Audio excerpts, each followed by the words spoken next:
मित्रों, महात्मा गांधी ने कहा है कि अहिंसा ही सच्चे लोकतंत्र की नींव है। जहां भय है वहां स्वतंत्रता नहीं हो सकती। अमेरिका में ट्रंप की मनमानी विश्व के सबसे पुराने लोकतंत्र में स्वतंत्रता को चुनौती दे रही है, तो पश्चिम बंगाल में राजनीतिक दलों के कार्यकर्ताओं की हताशा और निराशा लोकतंत्र की नींव पर चोट कर रही है। मित्रों, पश्चिम बंगाल में चुनाव खत्म होने के बाद अब नतीजों का इंतजार हो रहा है। नतीजों के इंतजार के बीच वहां पर एक नया चरण शुरू हो चुका है। यह चरण हिंसा का चरण है, सियासी प्रतिशोध और खून खराबे का चरण है। पश्चिम बंगाल के अलग अलग जिलों से हिंसा की खबरें आ रही हैं। सियासी दलों के कार्यकर्ता एक दूसरे को वैसे ही पीट रहे हैं जैसे वहां का स्याह इतिहास रहा है। मित्रों, जैसे लोकतंत्र में वोटिंग सत्य है, उसी तरह पश्चिम बंगाल में चुनाव और चुनाव के बाद हिंसा भी उतना ही कड़वा सच है।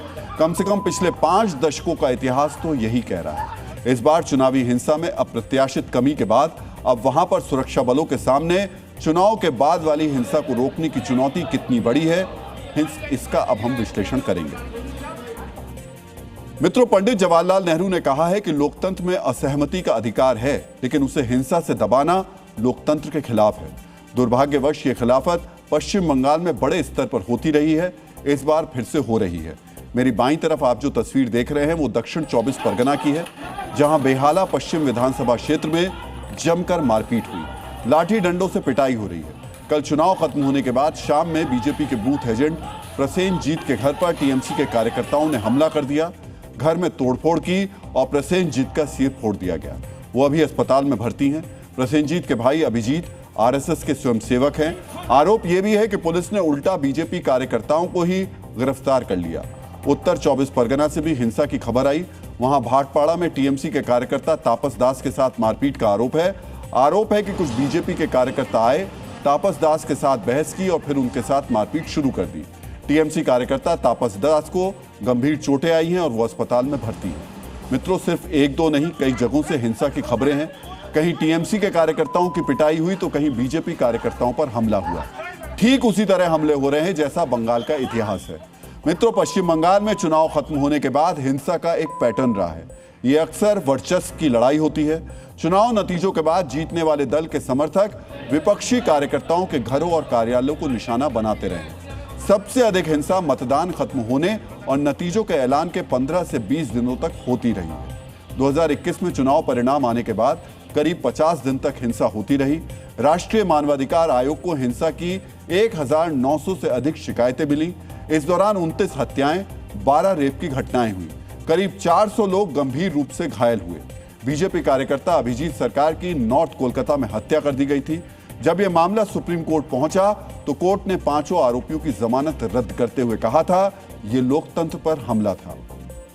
इसके बाद 2023 के पंचायत चुनाव में गंभीर हिंसा की 327 घटनाएं हुई। ये 2018 के पंचायत चुनाव के मुकाबले 2 गुनी से ज्यादा थी। इसमें कम से कम 11 लोगों की जान गई और बड़ी संख्या में लोग घायल हुए। एक बार फिर से वही शुरू हो चुका है। इस बार विधानसभा चुनाव के दौरान केंद्रीय सुरक्षा बलों की भारी तैनाती के कारण मतदान करीब शांतिपूर्ण रहा। छिटपुट हिंसा जरूर हुई, लेकिन 5 दशक में पहली बार ऐसा हुआ कि किसी पर बम और गोली नहीं चली, किसी की मौत नहीं हुई। अब चुनाव के बाद भी इस हिंसा को रोकने की चुनौती है। यही कारण है कि चुनाव आयोग ने चुनाव के बाद भी करीब 80,000 केंद्रीय सुरक्षा बलों को बंगाल में रहने का आदेश दिया है। गृह मंत्री अमित शाह पहले ही कह चुके हैं कि 2 महीने तक बंगाल के लोगों को सुरक्षा दी जाएगी। हिंसा रोकने के लिए सुप्रीम कोर्ट में भी याचिका दायर हुई है। इसमें 2021 की हिंसा का हवाला देते हुए रिटायर्ड जज की निगरानी में सुरक्षा इंतजामों की मांग की गई है। याचिका में केंद्रीय बलों की तैनाती, एसआईटी के गठन और फास्ट ट्रैक कोर्ट बनाने की अपील भी शामिल है, क्योंकि रिकॉर्ड बहुत ही रक्त रंजित रहा है। कार्यकर्ता अपने क्षेत्रीय वर्चस्व के लिए हिंसा कर रहे हैं, लेकिन तमाम सियासी दलों के नेताओं का ध्यान अभी चुनावी नतीजों पर है। दोनों दलों के कैंडिडेट और उनके कार्यकर्ता जहां ईवीएम रखी हुई है उस स्ट्रांग रूम के बाहर जमे हुए हैं। अभी कुछ देर पहले कोलकाता में बीजेपी और टीएमसी कार्यकर्ताओं के बीच भिड़ंत हो गई। खुदीराम अनुशीलन केंद्र के बाहर दोनों दलों के कार्यकर्ताओं ने नारेबाजी की। इस समय टीएमसी की शशि पांजा खुदीराम अनुशीलन केंद्र के सामने धरने पर बैठी हैं। कुणाल घोष भी वहां मौजूद हैं। आरोप है कि कुछ लोग सीलबंद स्ट्रांग रूम के अंदर काम कर रहे हैं। इस विवाद पर हम आपको अपने संवाददाता देवांजन भट्टाचार्य की ग्राउंड रिपोर्ट दिखाना चाहेंगे। ये जो 7 नंबर जो सीसीटीवी है, ये 7 नंबर सीसीटीवी यहाँ पे जो पोस्टल बैलेट खुला है, इसको लेकर ये ने क्वेश्चन किया। और उसके बाद डीईओ नॉर्थ कैलकाटा स्मिता पांडे आया, उसको लेकर स्ट्रांग रूम में गया और स्ट्रांग रूम से निकलने के बाद कुणाल घोष ने बताया कि उसका जो ट्रांसपेरेंसी का लेकर जो मुद्दा लेकर वो एलिगेशन किया।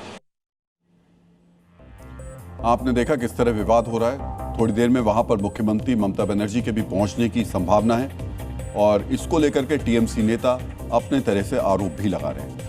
मित्रों, पश्चिम बंगाल को लेकर जितने भी एग्जिट पोल हुए हैं, उन 7 प्रमुख एग्जिट पोल में से 5 में बीजेपी की सरकार बनती हुई दिख रही है। 2 एग्जिट पोल में टीएमसी को बढ़त या फिर चुनावी टक्कर बराबर से दिखाई जा रही है। इस एग्जिट पोल के बीच दोनों दलों के नेताओं ने भी अपना अपना एग्जिट पोल जारी किया है। अब हम आपको नेताओं के एग्जिट पोल के बारे में बता देते हैं। मित्रों, टीएमसी और बीजेपी दोनों दलों के नेता अपनी अपनी सहूलियत के हिसाब से इस स्वतंत्र सर्वेक्षण को खारिज कर रहे हैं। आज सीएम ममता बनर्जी ने सारे एग्जिट पोल को नकारते हुए अपना एक आंकड़ा पेश किया। उन्होंने कहा कि टीएमसी चौथी बार सत्ता में लौटेगी और पिछली बार से ज्यादा सीटों के साथ लौटेगी। हम आपको सुनाते हैं अपने कार्यकर्ताओं के नाम संदेश में मुख्यमंत्री ममता बनर्जी ने क्या भविष्यवाणी की।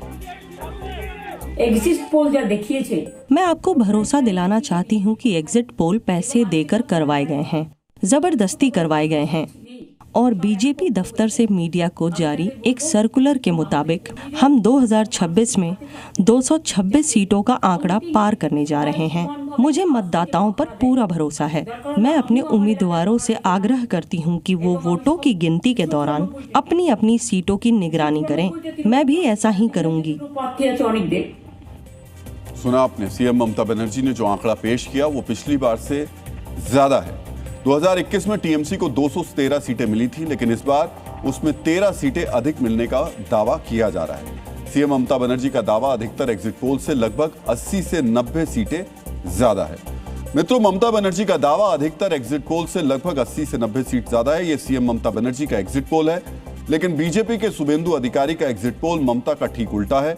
शुभेंदु अधिकारी ने दावा किया कि उन्हें पिछली बार से 103 सीटें ज्यादा मिलने वाली।